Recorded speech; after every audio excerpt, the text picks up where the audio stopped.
Namaskar. Good morning, dear devotees, friends. Today, the Sunday, our discourse will be on the Yoga Vasistha.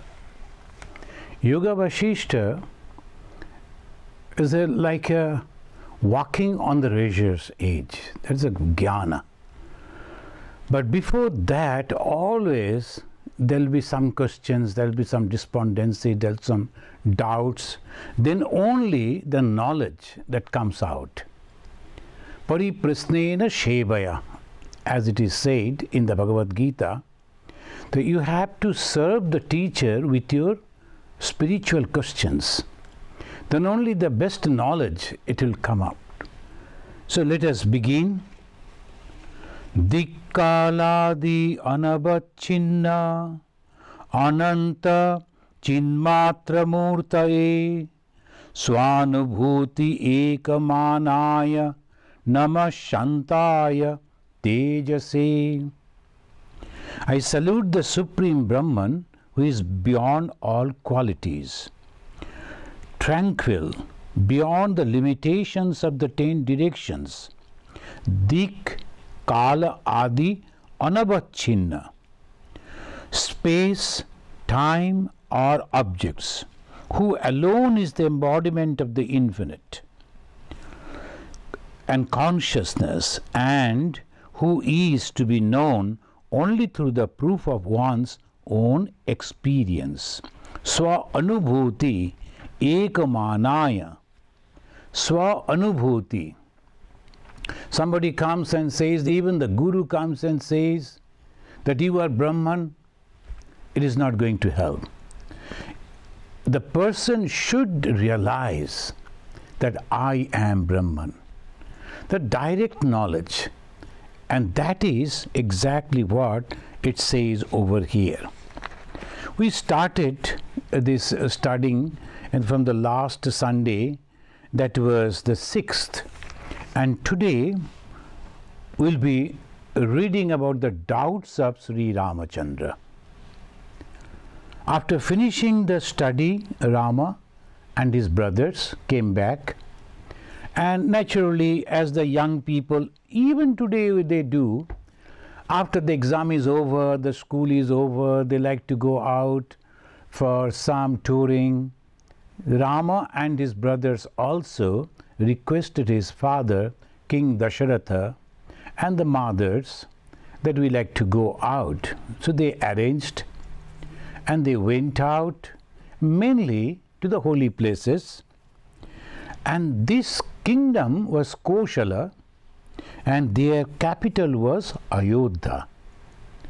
It is said, it is in the Ramayana, it described, the Koshala, the King Dasharatha was actually ruling Dravida, that is Andhra, Sindhu, Punjab, Sobida, Saurashtra, Gujarat and beyond, Dakshinapatha, southern Indian states, Banga, Bengal, Anga, Orissa, and Magadha, Bihar, Kashi, that means Uttar Pradesh, present Uttar Pradesh.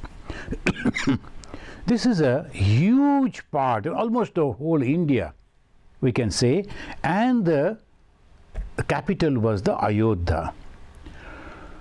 In one of the books we find the Ayodhya was surrounded by Parikha. Parikha means a channel full of water, and there will be alligators or the crocodiles. The people cannot easily cross that. And not only that, again, there was after crossing that, if you reach, then there is a huge wall, brick wall, and strong stone and brick wall, and that is guarded by so many soldiers. And they were having also one type of bow, and that was automatic almost. The moment someone is coming, it will go on shooting the arrows. So Ayodhya, one cannot conquer through war. That is called Ayodhya. So from there they went out, they traveled, and they came back, and they were happy. Dasharatha, just to give an idea, because this Ramachandra, they are the prince of that. So this Ramachandra's father himself was a Maharshi and also Rajarshi.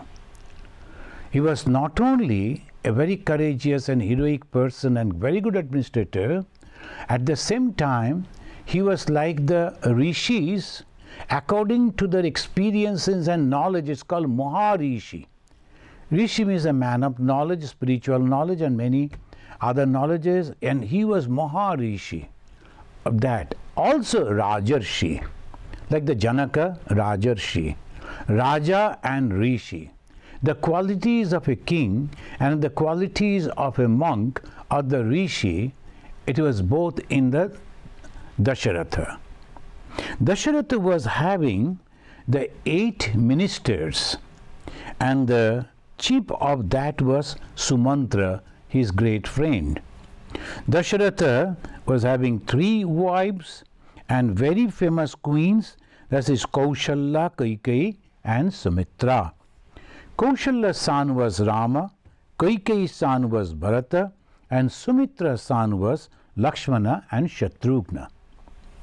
They were almost the same time they were born, but Rama was the senior most. And very interestingly, Rama, Sumitra's 2 sons, twin son, so one of the twin, that is the Lakshmana, he was like a shadow to Ramachandra. The other one, Shatrugna, he liked Bharata. So 4 brothers, there's 2 teams we can say, Bharata and Shatrugna, Rama, Lakshmana. This is the background. Now the king Dasharatha came to know that the Rama's behavior has completely changed after his pilgrimage. In the meantime, Rishi Vishamitra arrived and requested the king to send his son Sri Rama to punish Kharadushana, the 2 demonic persons who were disturbing spiritual practices. Aham niyamatisthe siddhai sattvaparakramam mama vigna karanam cha rakshasanam vinigrahe daksha ramam mahatmanam putram me datum arhasi. O king, I practice religious discipline. For this fulfillment, you should give me your son, putra me dadatum, datum arhasi. You should give the son, the noble-minded Rama. The Rama was, he was only 15, 16. By that, all country they knew, all people they knew, that Rama is a noble-minded person. So noble Rama, we want the Rama, famous for his valor. Daksham Ramam Mahatmanam. To destroy the demons, Rakshasanam Vinigrahi, who are causing obstructions to my spiritual practices, Mama Vigna Karanam. So that was the 6th verse. It says this way. And this Vasistha, he was also very famous. So he came. Raja Dasharatha was happy, and he was little.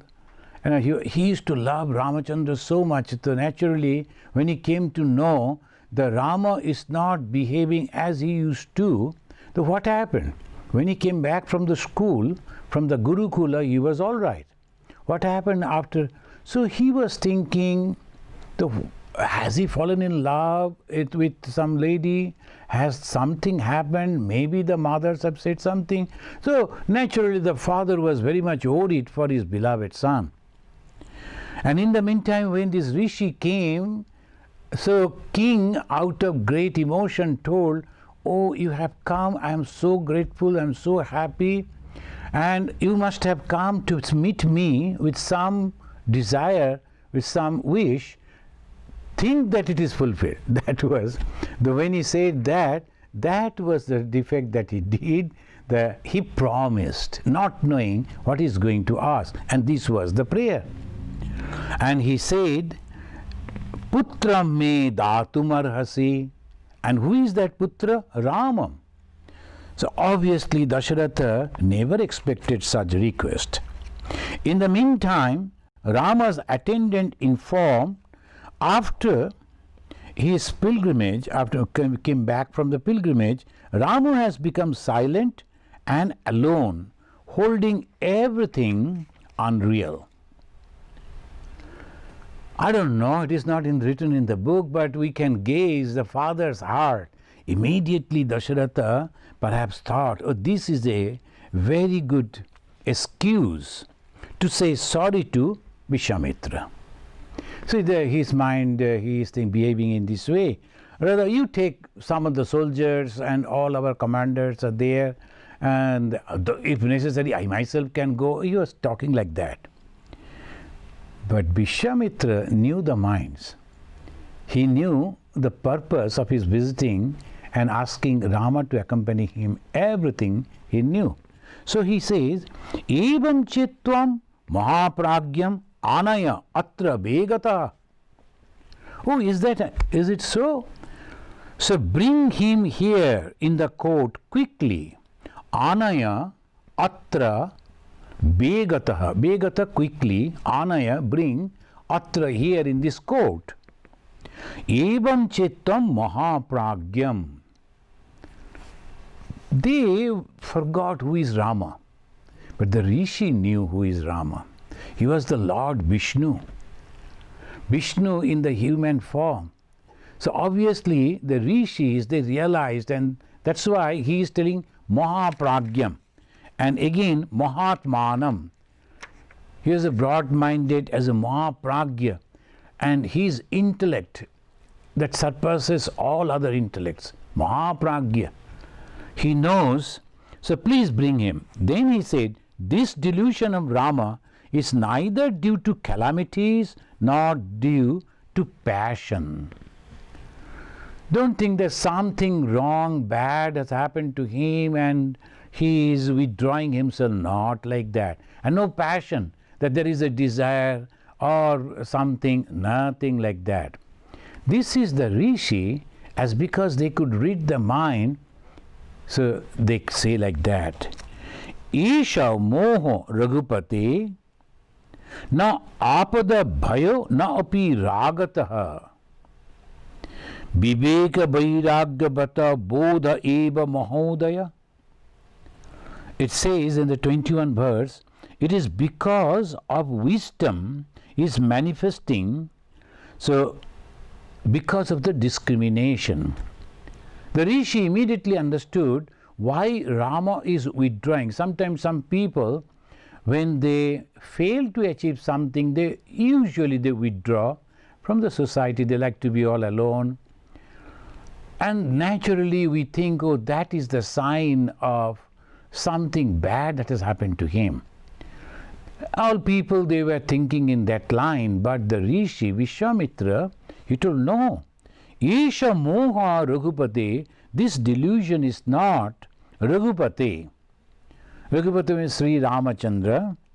Na apada bhayo, na api ragataha, not because of any fear or any passion, nothing like that. Why? Viveka vairagya bato bodha. As because the Viveka and Vairagya is arising in his mind. He is now 16 years and he is now discriminating, he is now understanding things. So naturally Viveka and Vairagya, sometimes the parents, they wonder why their children suddenly changed. Because of the past karma phala. When you see a little kid and the parents are so happy, Swamiji, he is so devoted, always goes and sings Kandana, and also whenever I am doing puja, he is sitting by my side. I will wait till 16. And then after that, if he or she is continuing the same, then it is okay.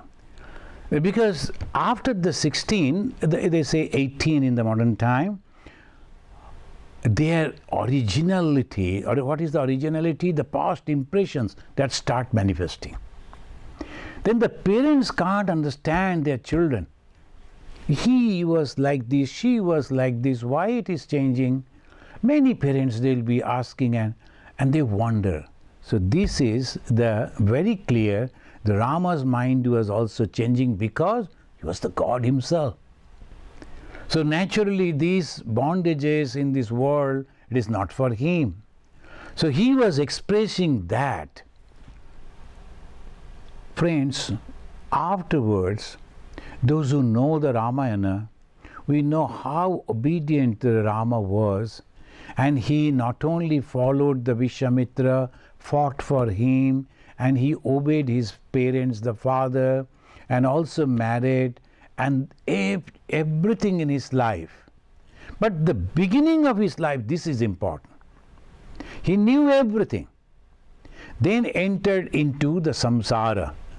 Why? We'll come to know about that, because for him, this world and the spiritual world are the same. And this is called Advaita Jnana, the knowledge of the oneness. There is no two. Those who have read the biography or the gospel of Sri Ramakrishna, you must be remembering that word of Sri Ramakrishna, very famous word.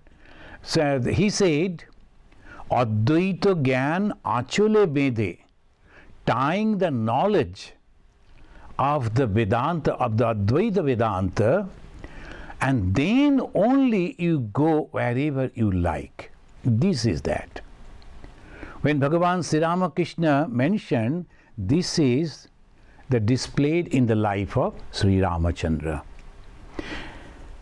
Isha moha raghupatena apada bhayona api ragatah viveka vairagya bhato bodha eva mahodaya. This is because of the viveka and vairagya, the dispassion that is rising. Hearing the call of the king, his father, Sri Rama came, and as per the tradition, showed his respect to his father and two sages by bowing down and touching the feet, and then sat on the ground, bhumau asane. This is a great teaching. The tradition grew in such a way. You should not sit on the same level of your guru, and you should sit below, because to show your humbleness. We are humble, but at the same time, they are very free to express their opinion. So we will listen to that Sri Ramachandra, how he is talking with them. He showed the respect, the tradition. Come and touch the feet. That is the Hindus, they do, touching the feet of the seniors. And then he sat on the floor, not on the couch or the chairs. Tada ragya munibhyam cha samprishto moha karanam ubacha bachanam ramo yatha badati bistaram.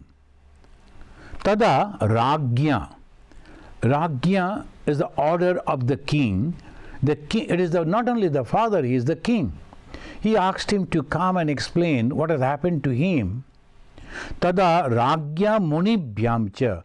And both the munis, their Kulaguru, the Vasistha, and now the visiting sage, the Vishwamitra and Vasistha, two sages, munibhyam cha samprishta moha karanam. What has happened to you, Rama?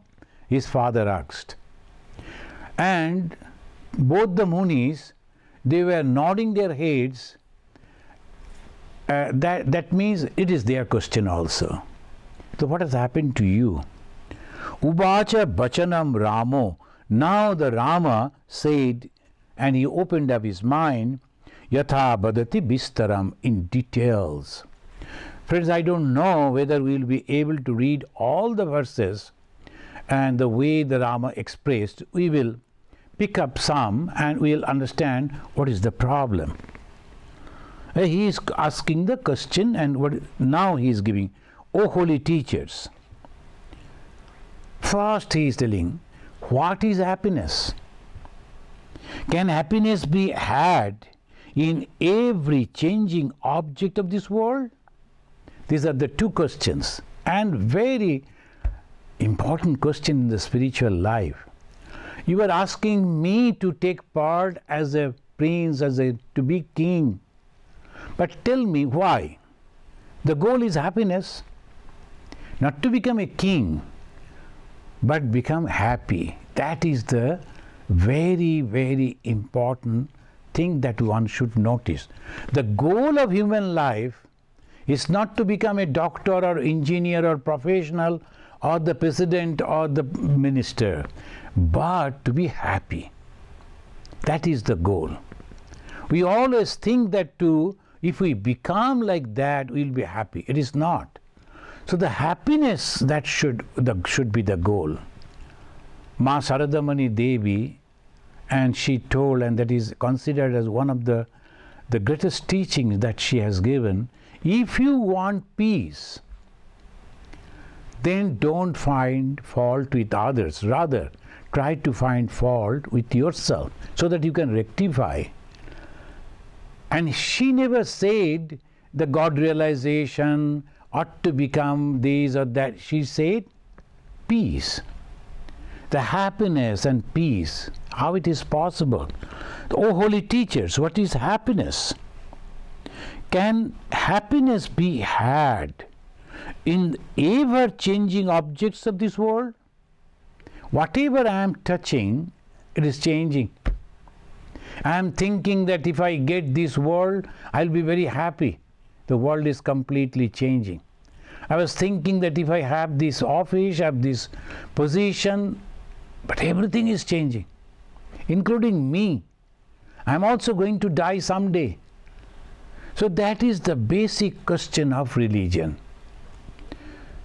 The religion, it begins with a question. And to answer that questions, philosophy comes. And they explain the whole thing. That's exactly what the sages will do. Then where the philosophy ends, there begins the spirituality. The spirituality starts after that. So the question should arise. Otherwise, one is not fit to travel in the path of religion. But majority of the people, they don't bother about it. They go to the temple and the churches, mosques and synagogues.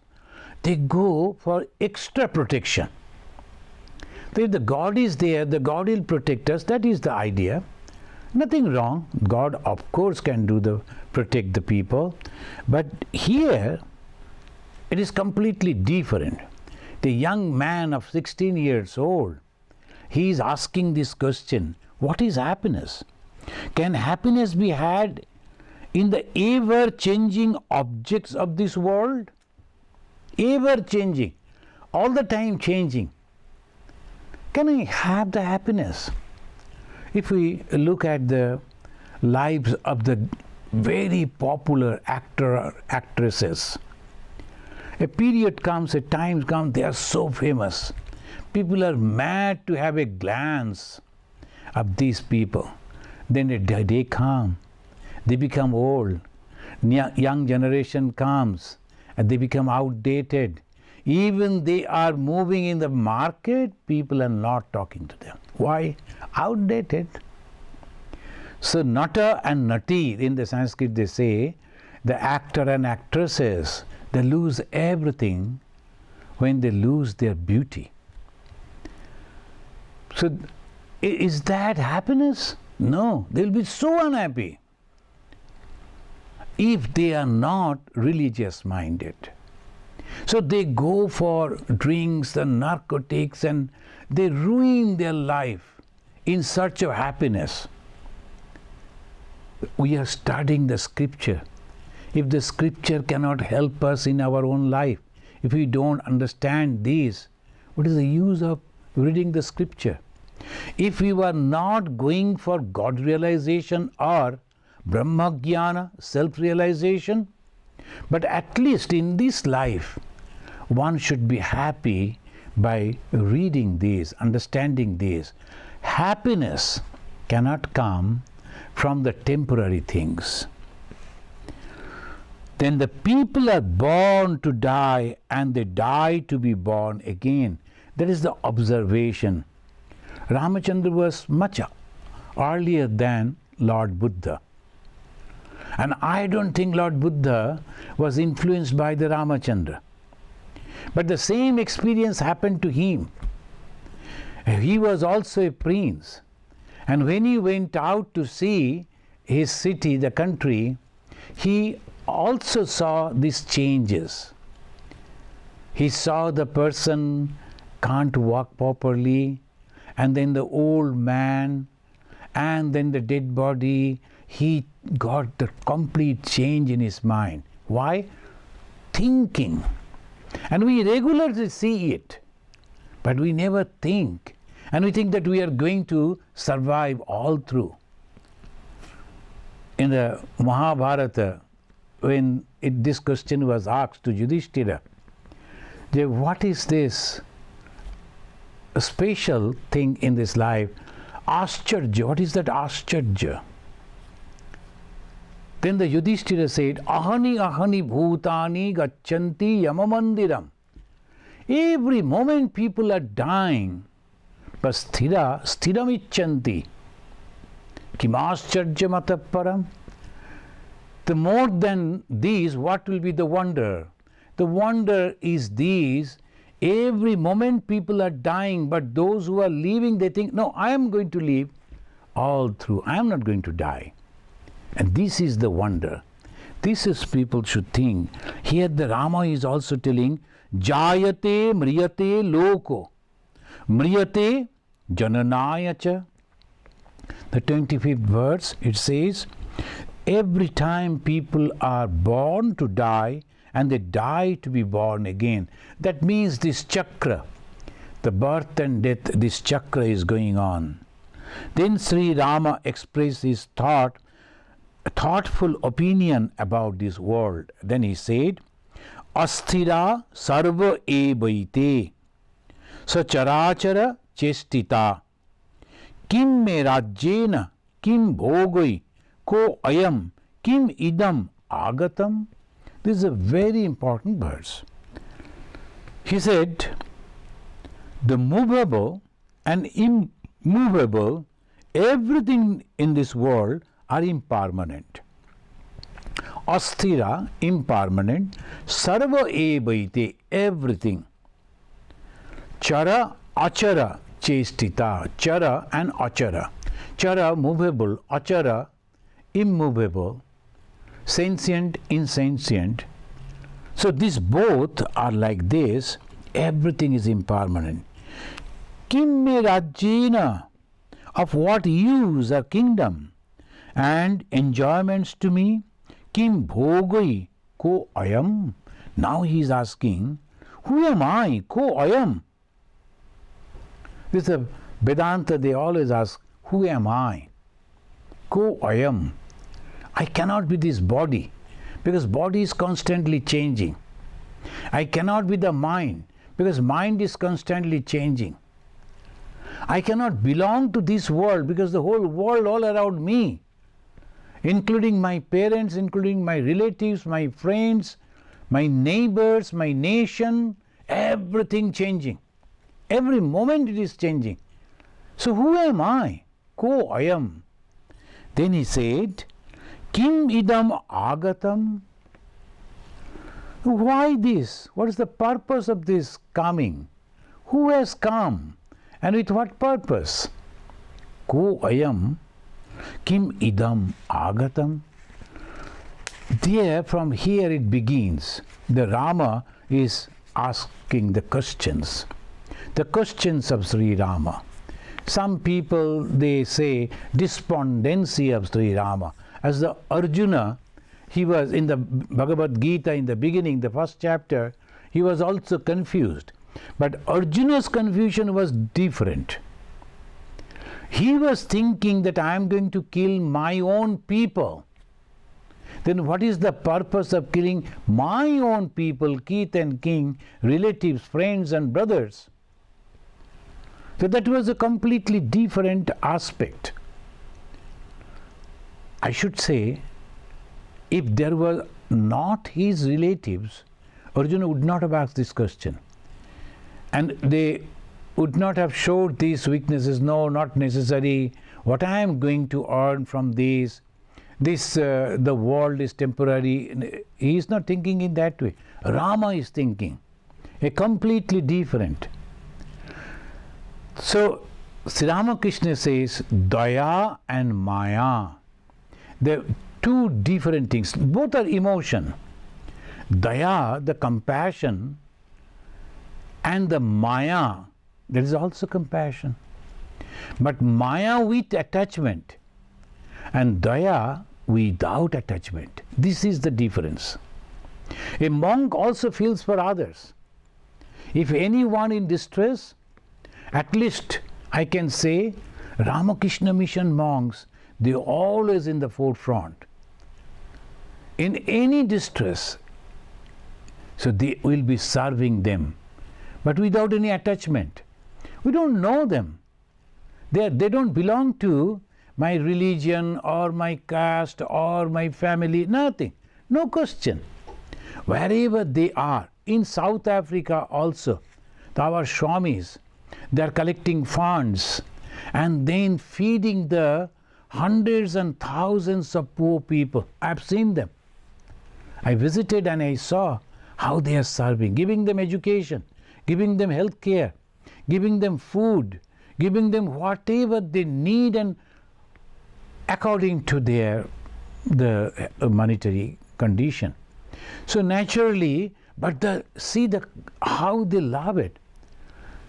The compassion is there, but without any attachment. We don't know those people in South Africa. But our Swamis who are there from India, they are thinking for them, constantly begging, constantly requesting people, can you please give some food, can you please give some clothing, can you please give some money? Why? This is called the way the Sri Ramakrishna said, the one is Arjuna, he was going to be bound because of that same compassion, that is Maya.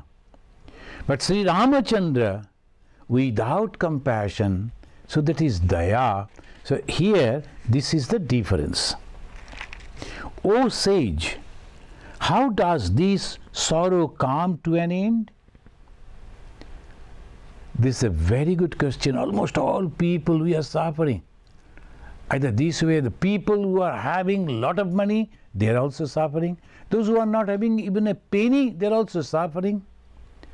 So all are suffering in different way. So Sri Ramachandra is asking the sages, Shammati idam katham dukkham. Katham, how?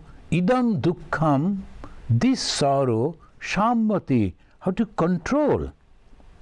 O Honorable Sir, life is transient as the drop of water dangling at the sharp corner of a blade of grass. As beautifully he is expressing, what is the life? A drop of water dangling on the sharp blade of a grass. Any time it will fall and get destroyed. So life is as transient as the drop of water dangling at the sharp corner of a blade of grass. If we understand these, then we'll be free from all miseries.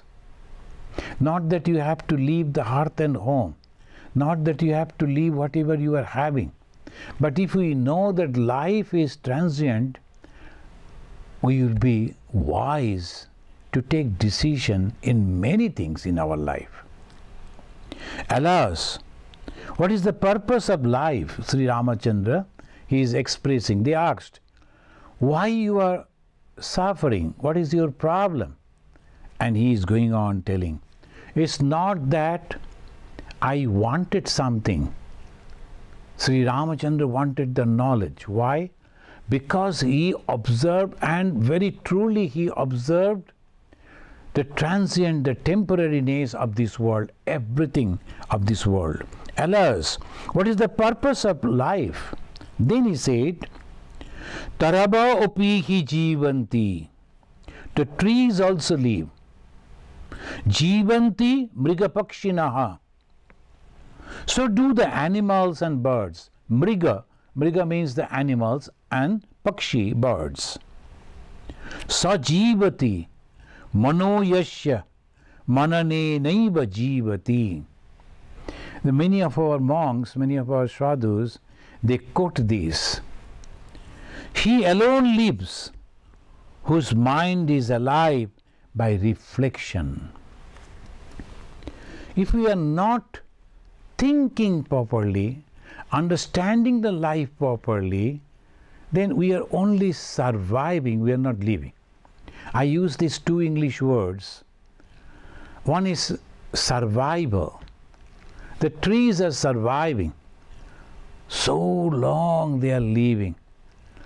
So many things they have seen. So many things happened under that tree, but no reaction. And the mountains, for hundreds of years they are there. So many kings crossed that mountain with the thousands of soldiers and never came back. Even if they are coming back, maybe the haggard condition, all the mountains have observed. But what is that? It didn't change. So, sajivati manoyasya mananenaiva jivati. 31 and 32 verse mixed. Taraba apihi jivanti. The trees also live. But how? Just they are surviving. Jivanti mrigapakshinaha. And so the animals and birds, they are born and they are eating grasses, and then one day they die. I observe this here. I observe that some of the animals, they are born, small kids coming out, and so fearful, and then slowly they are growing up, and then one day they are dead. So like that the life goes. And when you observe this, we should try to imagine what is going to happen to me. I was born, I have grown up, now I am going to die. That's the last, that's the end.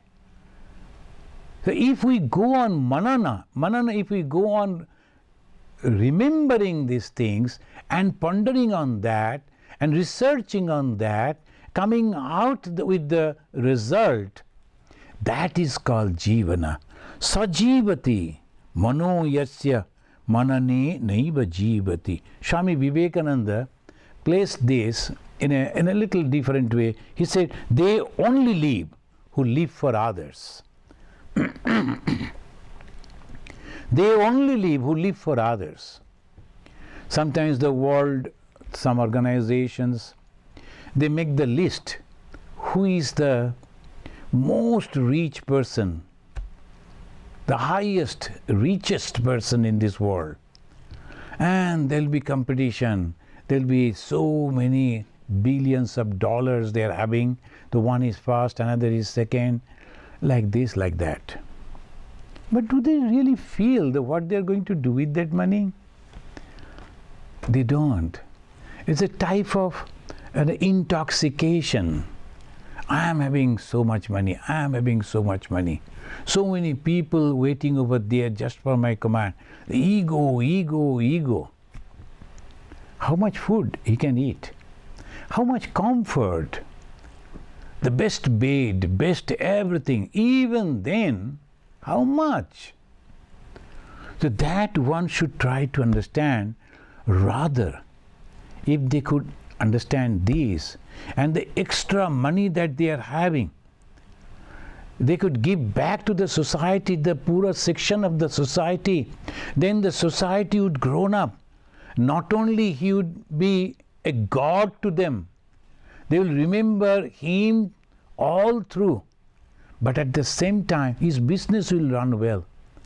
Because the money will go back to the society, and what the people are going to do with the money? Again they will come to the market, again they will purchase that money will come back to him again. So there's the economy that goes in this way. But these people are thinking that no, we should keep all these. So this preserving, sajivati mano yasya manane naiva jivati. And Vivekananda very categorically said, they only live who live for others. Rest are more dead than alive.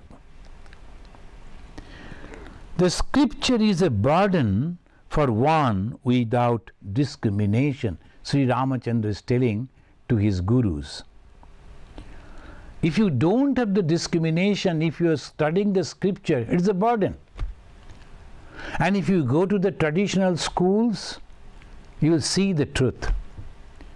They have studied the whole scripture, but they don't have the discrimination. Bhagavan Sri Ramakrishna, he said a story. The Pandit, the Sanskrit scholar, he used to visit the king and then read out from the Bhagavata.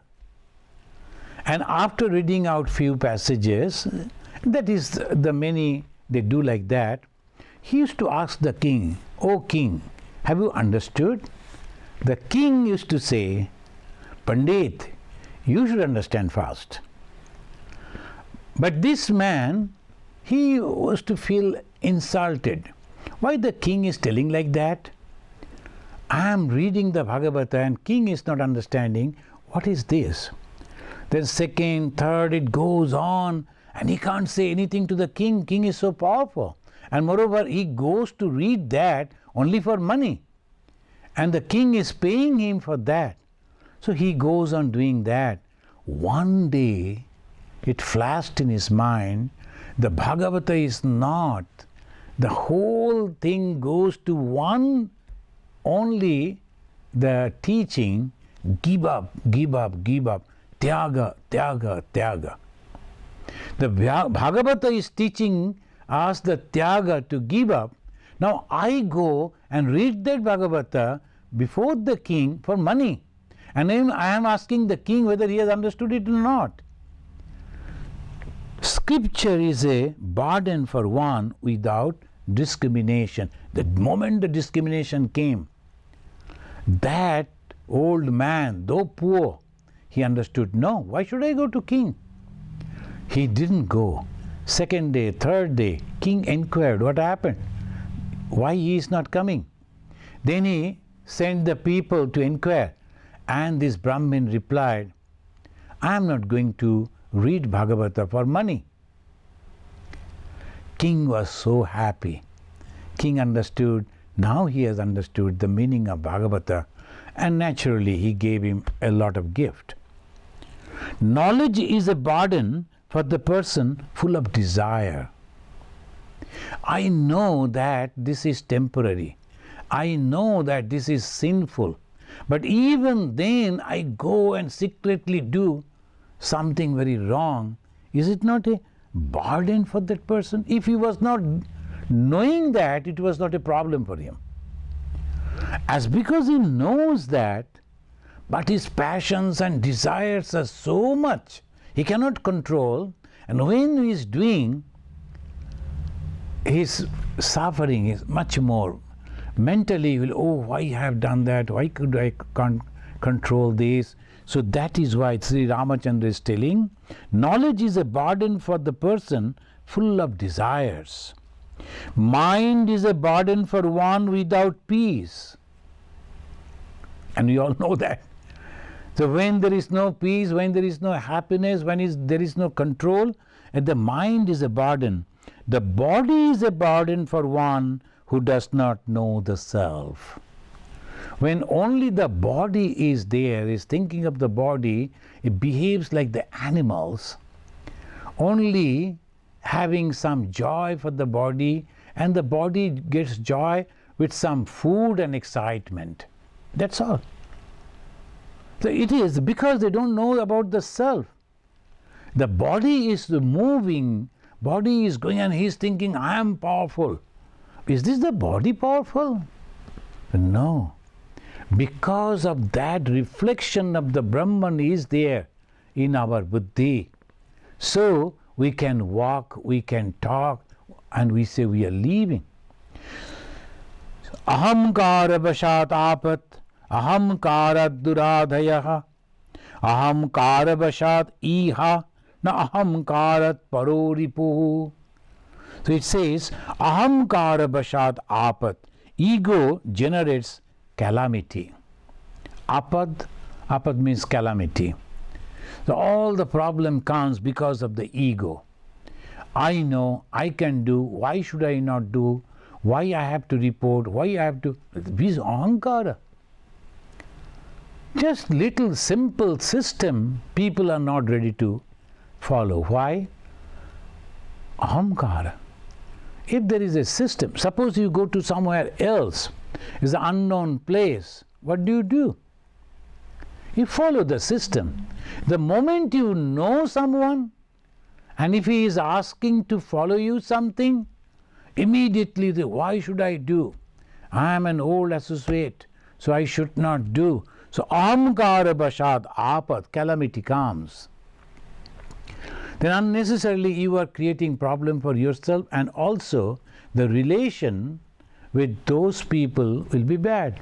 So naturally, if you even go over there, they will turn their faces, they won't talk to you, you won't get the peace as you used to get. Only a little thing, that system that has developed, follow this. Any organization is having some rules and regulation. When you go to that organization, it is obvious that I am going to accept the rule. When you join this, our monastic order, the Ramakrishna Mott and Ramakrishna Mission, we come knowing that we are going to follow the rules and regulation of this organization. Nobody is compelling you to come. And when you are coming, you must know that these are the things that I am going to follow, and why you should react against. But many, they will react after coming, after joining. Oh, why this, why that? That is the rule, and we have accepted. So this is the way we should understand. Ego generates calamity. Ahamkara vashat apat, ahamkarat duradhayah. Ego gives anguish. Ahamkara vashat iha. Desires arise from the ego. I want. Desire. All is because of the ego. Na ahamkarat paroripuhu. There is no enemy worse than ego. So those who wants to get advancement in this spiritual life, we should understand this. This ahamkara means it comes in the mind. So chitta nigraha, control of the mind. So here we find the Rama, he is telling it is so difficult. This chitta nigraha is very, very difficult. And he said, how difficult it is? Most of us, we are asking each other, sometimes the juniors, they ask the senior, how to control the mind. That is an eternal question. Everyone is asking, including Sri Ramachandra. He is asking, and he is telling to his gurus, 37 and 38 verse, the restraint of the mind is more difficult than drinking the ocean, or uprooting the great Sumeru mountain, or eating fire. The same thing we find in the Bhagavad Gita. The Arjuna is also telling the same thing to Sri Krishna. Bayoriva suduskaram. It is so difficult to control the mind as we cannot control by hands the air. Can I hold the air? Can I control the air? No. It is just like that. The mind is so strong and so difficult. Of all the ills of worldly life, it is desire alone that gives lasting grief. The desire alone gives lasting grief. The grief that comes from desire. If I don't have the desire, there is no problem. There is a beautiful story, Abadhuta, the very famous Abadhuta. About the Abadhuta we have already discussed. He used to learn from nature. And one day he observed that a kite is taking a piece of meat, and it was chased by nearly 10 or 15 crows. They wanted the share of that piece of meat. And this kite, it won't share, it won't give, it is his food. So it was trying to save the food, and it was going down, going up, here, there, but the crows won't leave. Ultimately, the kite understood, it is not for me, they are coming for the food. Okay, let me drop it. And when he dropped that, all the crows jumped to that, and they left the kite alone. He went and sat on a branch of a tree and heaved. And oh God, now I am safe. So this is the desire. If you have the desire, you are going to suffer. Every day before our eyes, the people are suffering because of the desire.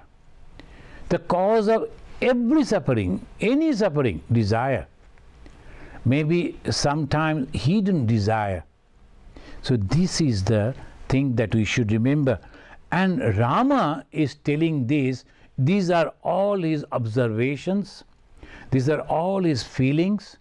And this he is expressing to his gurus and to the sages before his father also. They don't think that I have withdrawn myself because something happened in my life, unfulfilled desire, nothing like that. I want to understand the cause of the suffering. So he began with, what is happiness? The cause of suffering is desire, isn't it? He is asking the Guru. And he is telling this way, of all the ills of worldly life, it is desire alone that gives lasting grief. Desire alone makes the best of men worthless. Best of men worthless because of the desire. Then he is telling this, the stage of life are painful. He is telling the body manifests the world, and it is only for experiencing sorrow. This body that manifests over here, that means taking the birth, only for experiencing the sorrow. Friends, if you go to any scripture, Indian scripture, they will always give you, the first thing is this: are you sure that you are not happy with the body and mind? After this, before we go to the answer of the Rishi, that Vasistha, we will read in this, the first book, who is capable to understand. So when we are reading this, we are trying to understand this, going to pursue this, are you capable? So what are the things that is necessary? So then only they will say, okay, you are now capable to understand this. We will come to that. There is nothing more deplorable than the body. And we are all attached to the body. And we are all loving this body so much. And we don't understand anything else but this body. But this body is giving us only pain and nothing else. And whatever the way we are maintaining this body, the death is sure. And after the death, either you will be buried or you will be burned according to your religious tradition. But that is to be sure. The death is obvious, that is sure. So that he is telling, of what avail is wealth then, What use is kingdom? Of what avail are body and things shot for? So these are the spiritual questions he is asking. Friends, we will continue this. It's a long, but we will make it short. And slowly, it is the time he is mentioning about the body, about the wealth, about the enjoyment, about the suffering. Whatever the way he thought, a young man of 16, he is expressing before the two wise people, and also to his father. He was a Rajarshi. Then he is telling the kala, the time. In some cases where the sense of happiness in worldly life exists for a few, time completely destroy even that. So how this is called discrimination, bichara. Without this, spiritual life cannot grow. Without this, the spiritual life, one cannot make it successful.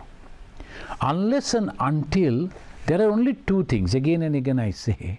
One is the spirituality, another this worldliness. The world and spirituality. Then we say, the religious people, they say, the spirituality is nothing but the God who is the creator, and his creation is this world. And now this world is temporary. Why? Because he has used some imagination and he has given that to us, like a magician. As the magician, when he gives the castle on the air, we all appreciate, oh my God, it's true. Such a huge castle and it is floating. Can that be true? But the magician proves that is there. We also see, we also accept that. But even then it is not true. Similarly, this world is the work of the unique magician that is God. And the Vedanta, they say, through Maya, through the power of illusion, he has created. And it has a time, and it is going to destroy all that.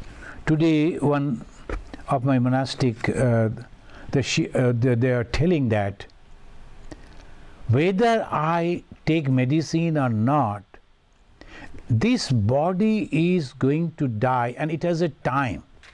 No one can stop that. Everyone is there, and he has a time. Exactly on that particular day and time, he or she will die.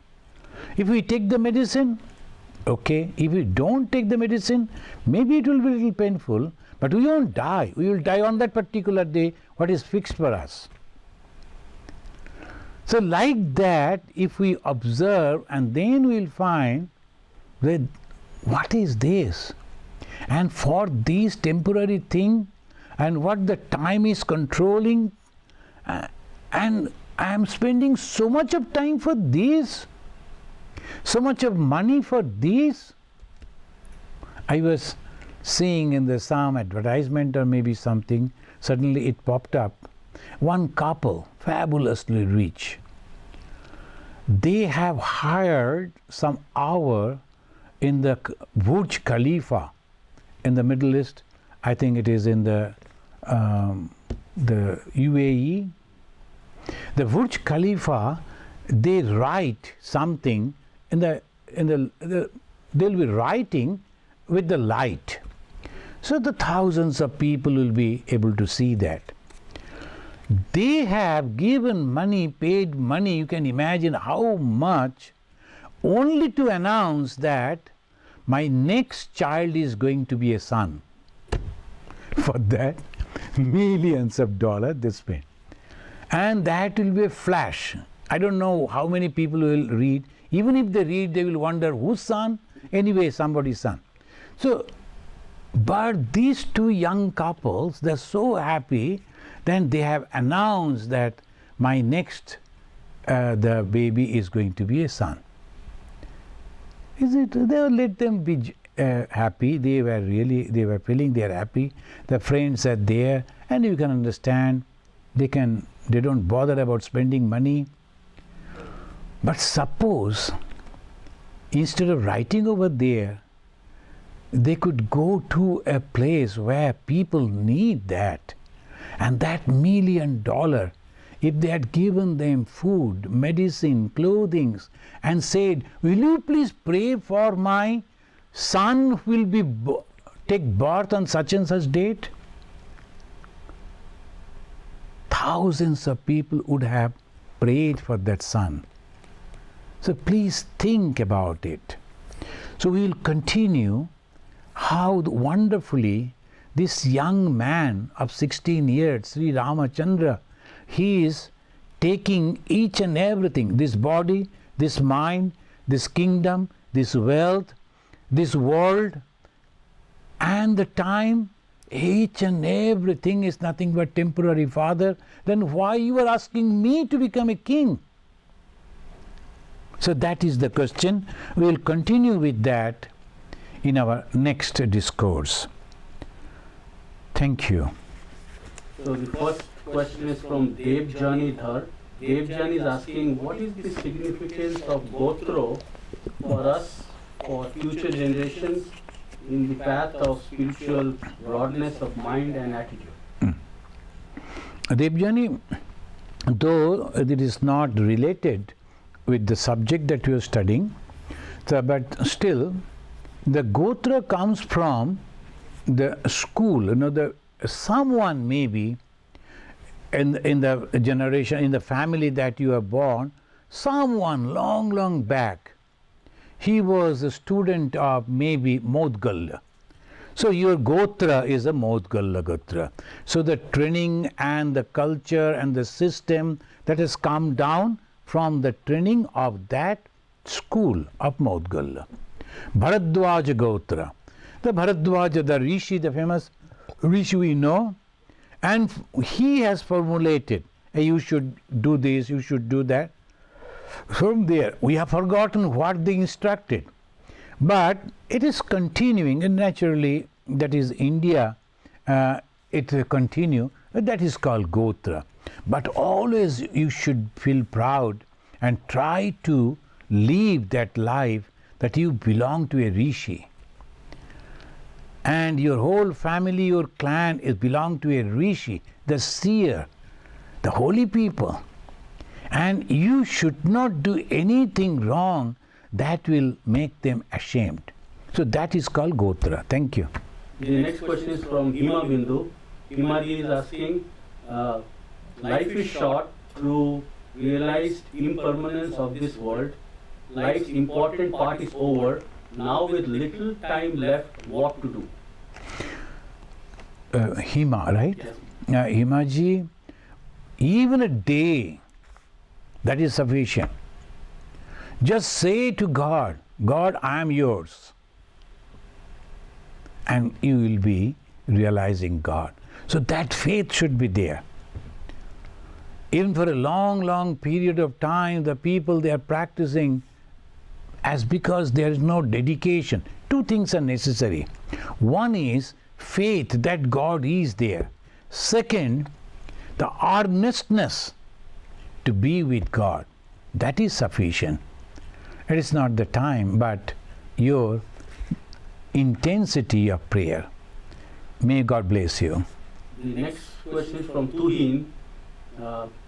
He is asking, without desire, can this cycle of life or bhava chakra move? No. Without desire, it cannot move.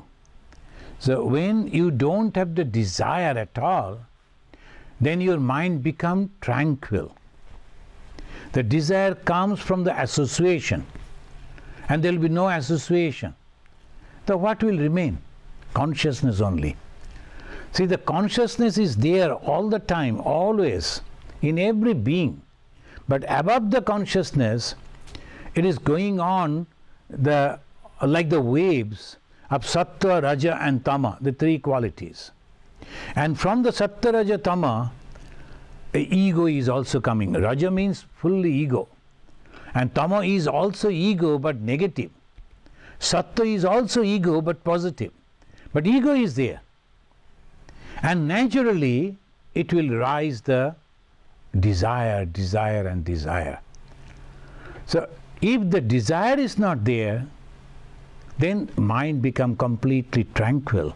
That is the rishis, that is the meditation, that is samadhi, no desire at all.